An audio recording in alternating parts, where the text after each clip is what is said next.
हा रुग्ण साधारणतः 44 वर्षाचा असून तो नोकरीनिमित्त सौदी अरेबिया येथे असतो आणि आपल्या कुटुंबाला भेटण्यासाठी तो 2 ऑक्टोबर 2025 रोजी धुळ्यात आला होता,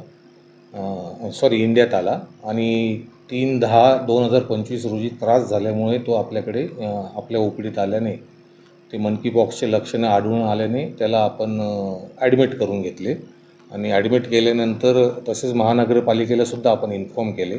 आणि आमचे मायक्रोबायोलॉजी तसेच स्किन डिपार्टमेंटने त्याचे स्वॅब्स घेऊन नियमाप्रमाणे national institute of virology Pune येथे त्याचे सॅम्पल्स महानगरपालिकेतर्फे पुणे येथे पाठवण्यात आले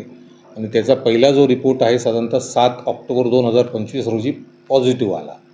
आणि त्यामुळे त्याला 3/10 आम्ही सस्पेक्टेड मंकी पॉक्स असल्यामुळे त्याला आम्ही आयसोलेट केले होते. सर्व पेशंट्सपासून इथं सेपरेट वॉर्डमध्ये त्याला आयसोलेशनमध्ये ठेवलेले होते. तसेच दुसरा रिपोर्ट आपण त्याचा 8/10 परत दुसरा रिपोर्ट जो पाठवला होता त्याचा परत 8/10/2025 रोजी परत तो रिपोर्ट पॉझिटिव्ह आला. त्यामुळे आपण त्याला अजूनही ॲडमिट ठेवलेले आहे. तसेच आता 13 म्हणजे आज रोजी 13/10ला त्याचे 3rd सॅम्पल परत पाठवलेले आहे आणि जर हे सॅम्पल निगेटिव्ह आले तर नियमानुसार आपण त्याला डिस्चार्ज करू शकतो.